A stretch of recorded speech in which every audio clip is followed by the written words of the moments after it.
Allah wafatkan kita dalam keadaan husnul khatimah, amin ya rabbal alamin.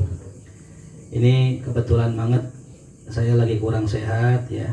Tadi kesini maksain ya, saya diajarin sama guru saya kalau ceramah lagi sakit tapi panitia atau sohibul bait tetap pengen undang, ada doanya biar kuat. Dijazain itu bacanya Allahumma paksain ya, Allahumma paksain. Jadi kalau kita capek mager di rumah pak, kalau nggak dipaksain nggak sampai. Alhamdulillah. Ini kalau nggak salah dulu rumah ini baru dibangun, saya pernah ngisi tausiah sekali di sini ya, mewakili daripada orang tua saya, kakek saya Al-Mukarram Ustaz Alia Syahman. Kita doakan mudah-mudahan Allah panjangkan umurnya, Allah sehatkan badannya, Allah tambahkan rezekinya, dan juga Allah jadikan anak-anak keturunannya anak-anak yang soleh soleha ala hadihinnya. Al-Fatihah. A'udzubillahi minasyaitonir rajim. Bismillahirrahmanirrahim. Alhamdulillahirabbil alamin arrahmanir rahim maliki yaumiddin. Iyyaka na'budu wa iyyaka nasta'in ihdinas siratal mustaqim siratal ladzina an'amta 'alaihim ghairil maghdubi 'alaihim waladdallin. Yang sama-sama kita hormati Sohibul Bait wa Sohibul Hajah, yaitu Abang Anda, Abang Dedek Gunawan beserta istri, yaitu Ibunda Ibu Laila Rosidah. Juga segenap dari para jamaah yang mohon maaf ya, saya nggak sebutkan satu persatu karena nggak ditulisin tadi. Biasanya kita di mana-mana ditulisin nih, ada guru ini guru itu. Namun saya hormati antum semua dan tidak mengurangi sedikit pun di hati saya rasa ta'zim dan hormat pada antum semua. Saya doakan mudah-mudahan para guru-guru kita sehat walafiat, para asatidz kita berkah ilmunya, berkah rezekinya, selamat dunia akhirat, amin ya rabbal alamin. Wabil khususnya kepada orang tua saya Al-Mukarram Bapak Haji Mawardi, juga mamang saya Ustadz Aben, juga yang semua yang hadir ya, para jamaah. Ini malam dalam rangka kita walimatul aqiqah, dimana sudah disampaikan tadi oleh MC kita, guru kita, Nabi kita Muhammad SAW bersabda, kullu mauludin marhunun bi'aqiqatihi. Setiap anak yang terlahir itu tergadai dengan akikahnya. Artinya apa? Setiap amal kebaikan yang dikerjakan oleh anak tersebut tidak akan sampai kepada orang tuanya sampai orang tuanya mengakikahkan anak-anaknya. Fayusannu ya al-aqiqah fi yaumi sabi'i wiladatihi. Disunnahkan bagi orang tua mengakikahkan anaknya pada hari ke-7 dari hari kelahirannya. Nah, ini sunnah berlaku buat orang tua, bukan buat anaknya. Jadi kalau ada pertanyaan, Ustadz saya belum diakikahkan, boleh nggak saya akikah? Sebenarnya nggak sunnah buat kita, karena yang disunnahkan itu bagi orang tuanya. Adapun anaknya, adapun orang yang lahir itu nggak disunnahkan, gitu. Tapi lebih bagusnya dalam rangka kita bakti sama orang tua, kita kasih duitnya ke orang tua kita, nanti orang tua kita yang mengakikahkan diri kita itu sebagai bentuk bakti kita kepada orang tua kita. Lalu apa fadilahnya dan manfaatnya orang akikah? Di antara fadilah dan manfaat orang yang akikah, yang pertama adalah keselamatan buat orang yang mengakikahkan, yaitu orang tuanya ya. Sebagaimana kita maklum, orang ketika pengen nikah itu mengadakan walimah, mengadakan pesta ya, sampai dikatakan oleh baginda Nabi kita Muhammad SAW, aulim walau bisyatin, adakanlah walimah walaupun hanya dengan seekor kambing ya. Jadi kalau bisa nih ya, sunnah Nabi jangan ditinggal ya. Kita kadang menunda-nunda pernikahan gara-gara ongkos nikahnya kurang ya. Kadang-kadang ada mertua yang nyusahin, minta dibawain duit banyak-banyak, padahal anaknya tiap hari pacaran ya. Harusnya apa? Harusnya ringan-ringan aja kalau ngasih syarat ya. Ngasihlah tuh kalau bisa ya, bikin acara kecil-kecilan tuh ya. Jangan terlalu memberatkan orang lain tuh. Karena tujuannya nikah adalah tanasul, adalah punya keturunan. Tujuan nikah bukan bikin pesta, bukan pesta hanya wasilah. Tapi Nabi mengatakan aulim walau bisyat, adakanlah walimah walaupun hanya seekor kambing. Seekor kambing sekarang berapa Pak? Ada 3 juta. Nah, ya. Ada 3 juta ya. Dan yang kedua, kasih mahar yang wajib. Apa maharnya? Iltabisu walau khataman min hadid. Carilah walaupun hanya seikat cincin besi. Berapa cincin besi harganya? 20.000 ya. Nah, jadi mau ongkos nikah cuman 3.020.000. Murah apa murah? Kalau begitu bisa 4 sekaligus itu kayaknya tuh ya.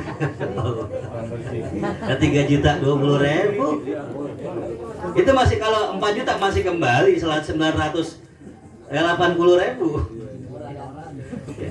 Itu kalau kita ngikutin ajaran Nabi ringan semua, ya, nggak terlalu sulit.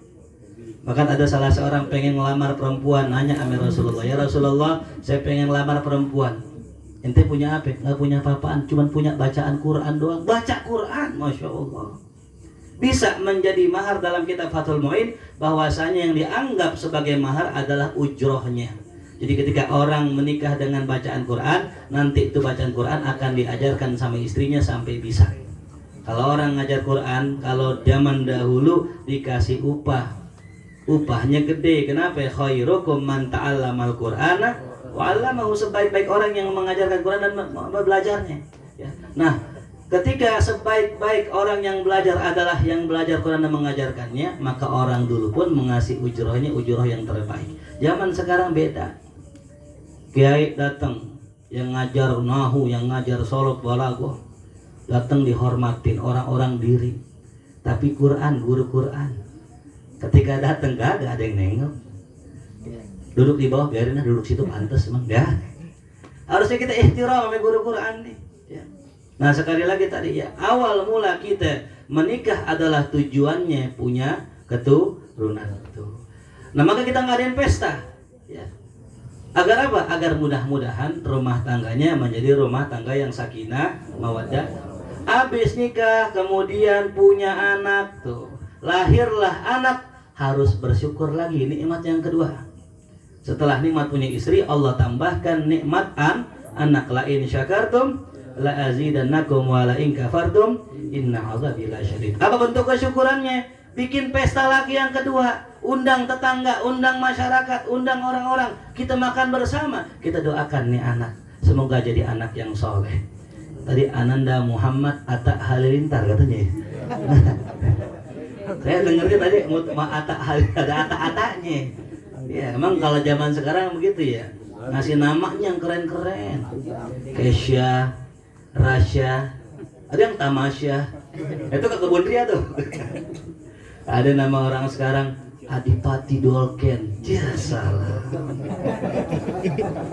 Ada namanya orang Betawi Pak Richard, namanya Richard. Pagi makan oncom, kagak cocok. Orang namanya Richard. Tuh. Orang dulu namanya cakep, orang dulu Solihin tuh. Tahu gak Solihin? Orang mau sekarang mau dinamain Solihin? Kagak. Saya punya murid nanya sama saya, Ustadz minta nama dong buat anak saya laki. Oh, saya namanya Nawawi. Oh, cakep. Al-Imam Nawawi seorang ulama besar, wali min auliyaillah, pengarang Arba'in Nawawi, pengarang Riyadhus Shalihin. Saya kasih nama Nawawi. Ogah. Nawawi panggilnya Awi lagi. Ya. Ini kan udah berubah ini. Ya. Makanya kalau bisa, memang kita kalau pengen ngasih nama anak yang ada nama kekinian, silakan. Kayak tadi tuh ya, Muhammad Atta, ada Muhammadnya. Kenapa? Kata guru-guru, rumah yang di dalamnya ada nama Muhammad sampai Ahmad, berkah tuh. Ya. Cuman dalam kitab Al-Adhkar dikatakan jangan namain anak dua, Farhan sampai Barkah atau Barokah. Ya. Jangan namain apa? Farhan sampai Barokah. Ya. Ini kata Imam Nawawi, bukan kata saya, bukan. Apa alasannya? Farhan dalam bahasa Indonesia artinya kebahagiaan. Jadi kalau ada ntar orang main, maujud Farhan, Farhan ada gak Farhan? Ada gak kebahagiaan? Katanya nggak ada kebahagiaan di sini. Nah itu. Barkah ada gak? Barokah, Barokah nggak ada. Seolah mendoakan keberkahan kagak ada. Tuh. Ya. Itu kata Imam Nawawi, bukan kata saya, bukan. Artinya apa? Hindari nama-nama tertentu, ngasih nama yang bagus-bagus. Mang orang dulu, mang maklum dah, namanya orang dulu. Ya. Abu Hurairah dulu namanya sebelum dia itu masuk Islam namanya Abdul Syams, ya, budak matahari. Diganti sama Rasulullah jadi Abdurrahman, hamba Allah. Kita juga boleh kalau misalnya mungkin orang tua kita dulu ngasih nama jelek, ganti nggak apa-apa. Yang namanya orang Betawi kan, kalau zaman dulu ngasih nama orang tergantung yang dilihat apa dia. Pas lahir, pas lahir ada Panci, namanya Panci. Ada yang nama saya kaget waktu baca tahlil, namanya Item. Namanya Item. Ada lagi yang namanya Ijo. Ya Allah, Ijo. Masih ada gak? Ada. Ada yang keren banget, Pengki. Ya, itu orang dulu maklum. Makanya makin kemari itu orang-orang yang lahir tahun 80, tahun 90 bagus-bagus namanya. Tuh Abdus Solihin, Abdullah tuh. Riyad namanya bagus-bagus. Makin kemari makin keren. Namanya Richard, Kevin, Jill, salah. Kayaknya orang kampung kupu nggak pantas nama Kevin, kayaknya orang Pasir Putih. Nama siapa? Kevin. Ya Kevin. Main naplak dia. Maka ikutin orang-orang dulu nih. Namain orang soleh biar cakep. Ya namain Syafi'i itu cakep banget tuh. Namanya anak saya ini namanya Ahmad Umar Hashim. Kan sekarang lagi rame nih Habib Umar ya. Habib Umar bin Muhammad bin Salim bin Hafiz Sarif ya. Saya namain anak saya Umar. Bapak saya nyumbang ya Ahmad gitu kan. Karena anak saya yang kedua namanya Muhammad Hamid. Yang ketiga saya namain Ahmad. Saya tambahin satu lagi, Ahmad Umar Hashim. Tuh. Itu namanya seorang ulama hadis yang ada di Mesir. Gurunya guru saya. Nah, jadi kita namanya ulama, berharap mudah-mudahan nanti dia memiliki kiamat dalam sebuah hadis. Ketika ada orang masuk ke dalam apa? Ketika orang fi yaumil qiyamah nanti akan ditanya sama Allah. Nama ente siapa? Ketika tanya man anta, siapa ente? Ya. Nama saya fulan, misalnya contoh gitu. Nama saya Abdullah. Oh Abdullah, ada ulama yang namanya Abdullah, ente masuk surga karena nama ente sama dengan nama ulama. Masya Allah. Cuman gara-gara sama namanya dengan ulama bisa masuk surga. Nama ente siapa? Syafi'i. Oh masuk. Namanya ente Syafi'i sama kayak Imam Syafi'i. Nama ente siapa? Joni. Joni. Ada gak namanya Ustadz Joni? Ada gak? Imam Joni ada? Imam Joni? Ada Ustadz Joni di sini ada? Ustadz Joni? Nggak ada ya? Nah ini nih bahaya ini. Jadi ada orang yang dapat syafaat gara-gara namanya sama dengan nama ulama. Ada yang istikharah. Namanya siapa? Namanya Tony. Ditanya ente lihat di mana? Di Quran Zat. Apa? A'udzubillahi minasyaitonir rajim. Syaitan itu, setan itu. Maka jangan ngasih nama diri mentang-mentang di Quran bagus. Ya, namanya siapa? Firaun. Orang takutin sekampung tuh, nggak ada yang berani. Firaun datang. Kabur orang. Nah, maka gimana nih? Lihat bagaimana sahabat radhiyallahu anhu, ya. Para sahabat kalau anaknya lahir buru-buru mereka bawa ke Rasulullah sebelum disusuin sama emaknya. Ketika sampai ke rumah Rasulullah, yuhanniku, Rasul mentahnik tuh anak. Wa yusammihi, dan dikasih nama sama Rasulullah tuh. Itu ahlut tarim, orang-orang tarim Hadramaut pun sama. Ketika anaknya lahir belum kena susu ibunya, langsung dibawa ke Habib Umar. Ya Habib Umar, ini anak saya baru lahir, tolong kasih nama. Namanya siapa ya Habib? Oh namanya Fulan. Pulang langsung ke tempat bidannya, langsung disusuin ke ibunya. Tuh begitu. Baru banget lahir. Ya. Itu ditarim ya, kalau di kita susah ya. Baru pengen dibawa, mau kemana? PCR dulu, PCR. Di sini kayaknya udah nggak ada COVID kayaknya udah. Minder juga kali COVID sini ya. Kayaknya nggak berani sama orang Citayam, Pupuk nggak berani sini. Tuh, Masya Allah, ahlut tarim kebiasaannya begitu, dekat sama ulama.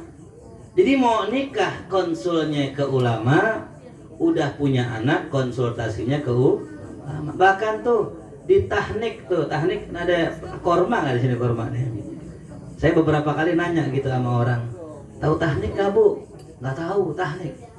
Tahnik itu adalah ya dimana ketika lahir anak nanti dipapakin korma, habis dipapakin dimasukin ke mulutnya, ya di langit-langit mulutnya tafaulan dengan liur ulama, liur orang soleh. Ya. Jadi kalau orang dulu tuh kalau di Jakarta dulu ada namanya Habib Umar bin Hud Al-Attos ya. Itu kalau ada orang datang diludahin, ya. Mangap cuh gitu. Ada yang diusap, itu mau gak diludahin? Cuh gitu. Lain ludahnya Habib sama luar kita beda. Kalau ludahnya Habib berkah, ludahnya kita bau doang. Berkah kagak, udah bau gak berkah lagi. Diludahin tuh. Ya. Nah maka tahnik itu adalah ini transfer nih air liurnya ulama ke mulut anak kita. Yang udah saya lihat orang-orang yang ditahnik gedenya soleh. Apalagi yang nahnik bukan orang sembarangan. Ada orang diludahin sama orang soleh jadi wali, baru diludahin. Murid. Oh, bener nih serius ini. Serius ini. Kebetulan kalau di Jakarta itu dari dulu banyak banget para habaib yang besar-besar dulu aulia Allah. Kita kenal Habib Soleh Tanggul, Habib Soleh Tanggul setiap tahun, bahkan mungkin setiap bulan datang ke Kuitang. Ke Kuitang ngapain? Diminta sama Habib Ali Kuitang, ya Habib Soleh tolong ludahin nih sumur. Ludahin, Datang lagi Habib Abdullah Syami, ludahin lagi. Habib Abdul Qadir datang, ludahin lagi. Itu sumur diludahin sama para alim ulama. Nah sehingga apa? Sumur itu sampai sekarang bersih, wangi, orang bisa minum dan berkhasiat airnya. Jakarta ada tuh Pak, ada lagi Cikini. Ada makam seorang wali ulama, bapaknya Habib Ali Kuitang, namanya Habib Abdurrahman bin Abdullah Al-Habsyi. Itu sama. Ketika meninggal, pengen digusur kuburannya pakai bekonya mati. Yang mana aja orang pengen gusur nggak bisa tuh kuburan, akhirnya keluar air. Jadi mata air. Nah itu ada orang sakit stroke 40 hari mandi di situ sembuh.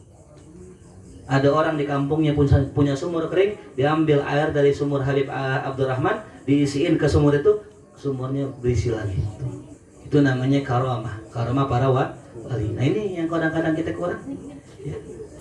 Makanya orang-orang sekarang udah canggih zaman, orang udah bisa tatapan muka walaupun di luar negeri pakai video call namanya. Tetap nilai-nilai ini jangan sampai hilang. Ya, tradisi kita. Ya. Istilah kata nih tadi ketika kita asrokol datang keluar anak dikeluarin. Sebenarnya bukan dikeluarin doang, bukan sekedar usap-usap doang. Guru kita mengajarkan kalau kita ngusap anak baca palanya, baca inna anzalnahu fi lailatul qadar. Yang kedua bacain dari dadanya alam nasyrah laka sadrak. Itu fadilahnya apa? Ketika itu anak gede kagak bakal jadi anak yang zina. Sekarang banyak orang-orang berzina, anak-anak muda berzina, lahir hamil di luar nikah. Bacain tuh masih kecil. Tafaulan dengan ulama, mudah-mudahan yang anak kagak jadi anak zina. Ya. Banyak orang yang nggak tahu nih. Ya. Jadi ketika keluar dibacakan doa tuh, didoain, dipegang, diusap. Bahkan ada orang cuman diusap sama ulama jadi anak soleh. Saya punya tetangga. Ini tetangga saya, abangnya, adeknya semua kagak ada yang beres. Yang pakai narkoba, ada yang minum. Tapi ada yang paling bontot. Suatu hari ketemu dengan Habib Umar, diusap palanya, diusap-usap, didoain. Gedenya jadi ustad. Bisa baca rawi, bisa mimpin tahlil, bisa baca yasin, ini itu. Abangnya enggak, kenapa enggak diusap? Makanya kita jangan remehkan nih hal-hal sepele kayak gini. Diusap tuh, diusap. Jangan dikeplak, usap keplak. Jelek banget. Jadi ngusapnya bukan sekedar sambil kita doain, ya Allah semoga jadi anak yang soleh tuh. Bahkan ketika anak lahir, ketika baru lahir dibacakan azan. Ya. Azannya bagaimana? Sama ya. Ada yang unik nih. Ada zamannya Ustaz, kalau saya azan pakai azan subuh gimana? As-sholatu khairum minan. Nah, unik baru lagi. Bangun dia. Langsung ngambil sarung sholat. Ya, azan di sebelah kanan, qomat di sebelah kiri. Ada kisah unik.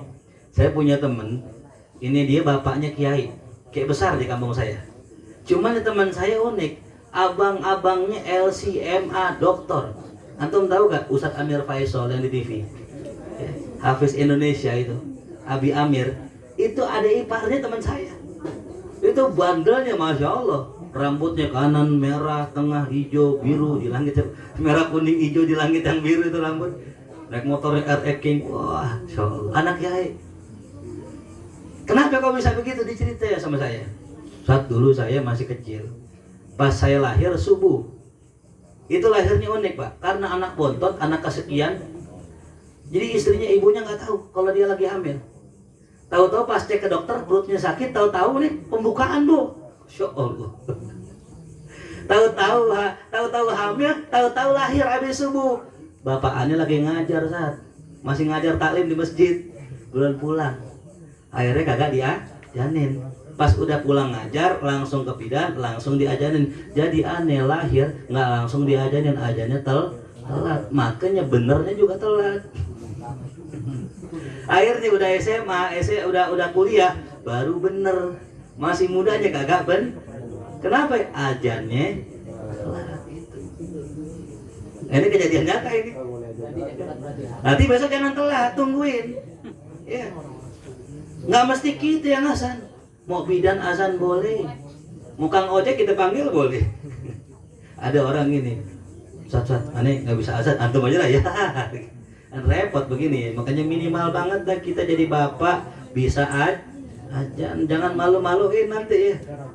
Pak bapak kok nggak pernah ajan? Ya bapak udah jago soalnya. Takutnya kalau bapak ajan orang pada ke masjid semuanya, pengen nimbukin gitu.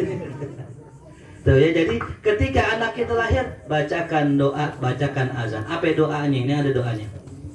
Kalau kita habis maghrib sering baca a'udzu bikalimatillahi tammah min syarri ma, diganti u'idzuhu bikalimatillahi tammah min syarri ma.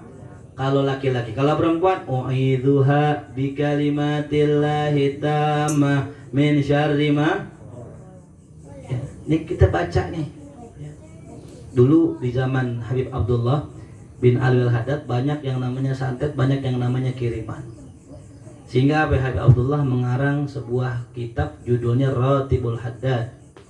Itu isi Ratibul Haddad itu adalah bacaan-bacaan perlindungan. Di antara bacaannya a'udzu bikalimatillahi tamma min syarri ma khalaq. Ame bismillahilladzi la yadurru ma'asmi syai'un fil ardi wala fis samai wa huwas samiul alim. Ini yang paling penting bacaan ratib.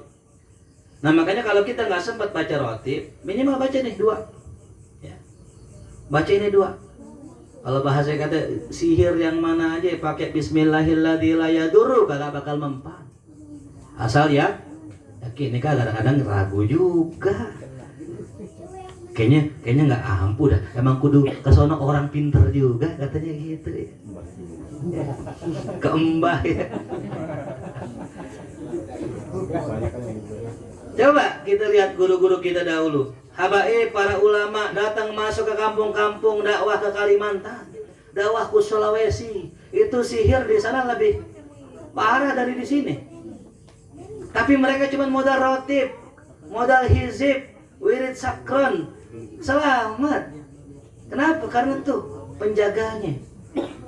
Yang kedua apa? Kalau kita baca kitab-kitab alim ulama, kita baca Hikam Ibnu Athaillah, kita baca kitab Ihya, kita baca kitab-kitab yang lain, itu secara nggak langsung mu'alifnya jagain kita. Termasuk Maulid Simdud Dural, Al-Habib Ali Muhammad bin Husain Al-Habsyi. Kalau kita rutin baca, itu jadi karamah.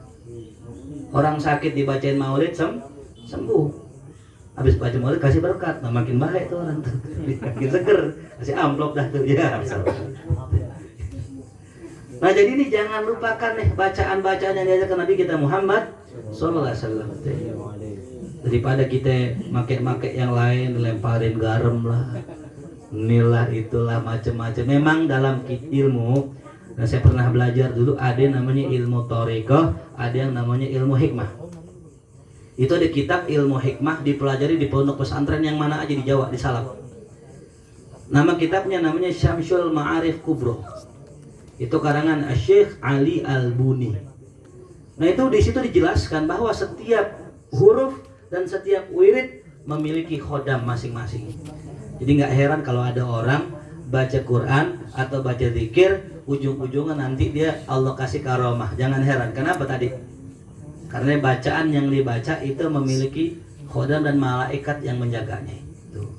Cuman kalau orang sudah masuk ranah thariqah, cuman satu bacaannya. Ilahi anta maksudi waridhaka matlubi a'tini mahabbataka wa ma'rifatak. Artinya apa? Cukuplah Allah buat kita, hasbi Allah wa ni'mal wakil, ni'mal maula wa ni'man nasir. Itu amalan Nabi Ibrahim ketika pengen dilempar ke api oleh Raja Namrud, cuman berdoa satu. Malaikat Jibril kelimpungan, ya Allah, ini hambamu pengen dilempar ke api, tolongin ya Allah, ini hambamu. Allah diam. Ngomonglah malaikat Jibril kepada Nabi Ibrahim, ya Ibrahim, minta sama Allah, berdoa agar engkau diselamatkan. Nabi Ibrahim diam, sama-sama diam. Allah diam, Nabi Ibrahim diam. Kenapa? Nabi Ibrahim yakin nggak mungkin Allah nggak nolong saya. Qad kafani ilmu Rabbi min su'ali wa ikhtiyari. Cukup Allah tahu saya, nggak perlu saya bilangin wallahu ala kulli syai'in alim. Allah maha tahu terhadap apa yang segala yang terjadi di muka bumi ini tuh. Akhirnya Allah tolongin. Ya. Nah, jadi kembali lagi tadi, ketika kita masuk dalam dunia thariqah, udah ilahi anta maksudi Allah aja udah. Kalau kata guru saya gini, orang thariqah ame orang bisa, orang pintar. Itu bedanya gini, kalau orang thariqah wali satu kunci buat semua masalah. Kalau orang hikmah masing-masing masalah ada kuncinya. Ada orang pengen rezeki, baca nih ya Roza, baca nih ya Qorib gitu. Ada pak amalan ya Qorib, baca 70.000 kali. 70.000 ya Qorib, ya Qorib, ya Qorib. Itu kata saya punya temen, ini gurunya bilang, kalau ente baca ini, duit datang sama ente. Tahu gak Dimas Kanjeng? Ya, itu Dimas Kanjeng bisa ngeluarin apa tuh? Kayak begitu tuh. Dicobain sama salah seorang teman saya ini, dibaca ya Qorib, ya Qorib, ya Qorib, ya Qorib 70.000 kali berhari-hari. Sampai ketika diambil belakang di kantong ini, tahu keluar duit. Dolar lagi keluarnya. Cuman resikonya kalau dia pakai itu, maaf ya, kemaluannya nggak berdiri. Kira-kira enak apa? Kayak iya, kagak diri. Nah, yang kasihan siapa? Bini kita kan gitu, nggak punya pegangan hidup. Salah tuh. Akhirnya apa? Diminta dicabut, dicabut ilmunya tuh. Itu namanya ilmu hikmah. Siapa aja bisa. Tapi ilmu ikhlas, ya ilmu thariqah nggak bisa. Ya, yang namanya karamah hanya dimiliki para aulia tuh. Nah, kita minta doanya para wali tuh. Ya. Kita minta doanya para wali, kita minta berkahnya mereka, minta redanya mereka. Tuh insya Allah. Kalau di sekarang, masya Allah nih di Citayam ini ada Habib, masya Allah, Habib Alwi bin Abdurrahman As-Segaf. Mungkin para jamaah kenal. Itu beliau kan dari kampung kita, dari Bukit Duri. Beliau punya orang tua namanya Al Habib Abdurrahman ya bin Ahmad As-Segaf. Tuh, ya. Itu yang dikenal dengan Sayyidil Walid. Barusan acara haulnya ya. Itu saya dapat kisah dari beberapa muridnya, bahwasanya dia punya anak jadi semua, nggak ada yang nggak jadi. Habib Muhammad di Ceger jadi ulama. Andeknya Habib Ali bin Abdurrahman Segaf bikin majlis Al-Afaf, wali, soleh, dan meninggal Taufi. Yang ketiga Habib Umar bin Abdurrahman Segaf, ulama punya pondok. Habib Alwi punya pondok. Habib Abu Bakar adanya lagi punya pondok, punya majlis. Ini ada resepnya ternyata. Kita kan pengen nih Pak ya, punya anak semuanya jadi orang soleh ya. Kadang kalau kita punya anak, anak pertama jadi anak motor, 2 gangster, 3 nauzubillah lagi. Pengennya kita punya anak kayak beliau. Apa ya resepnya? Ternyata dalam kitab Ta'limul Muta'alim dijelaskan oleh Syekh Zarnuji bahwasanya kalau kita pengen punya anak yang soleh, anak yang alim, perhatikan ahlul fikih. Perhatikan ahlul fikih. Jadi kalau ahli fikih, ulama yang ngajar fikih, perhatiin hidupnya. Nah ini dilakukan oleh Habib Abdurrahman Ahmad As-Segaf. Beliau saya dapat kisah, tiap sholat Jumat, habis Jumatan, beliau ajak anak-anaknya semua keliling ke rumah guru-guru fikih. Datang ke rumah guru ini, guru mohon doanya buat anak-anak saya. Padahal ulama beliau. Tadi beliau ajak anaknya ke rumah ulama, minta didoakan, didoain satu. Datang lagi ke rumah ulama yang ini minta doa, didoain lagi. Tapi kalau giliran guru anaknya, di amplopinnya lebih. Ya kalau misalnya zaman dulu ngamplopin 100 misalnya gitu. Kalau gurunya 200, dilebihin. Ya. karena ada jasa besar buat gurunya. Nah sehingga apa? Ketika anak tuh diajak ke ulama, sering-sering diajak ke ulama, ke habaib, ke guru-guru, insya Allah tuh anak jadi anak yang soleh. Nah ini kita kadang-kadang ngelihat ada orang anaknya di rumah aja HP mulu ya, dikit-dikit HP, main HP, malam main HP, insya Allah tuh jadi ahli HP dia. Ntar buka konter di PGC sono. Main HP mulu tuh. Ya. Nah, makanya kembali lagi, kita punya anak yang kita harapkan bukan sekedar punya. Ya, yang kita harapkan punya anak yang soleh. Buat apa punya anak kalau nggak soleh?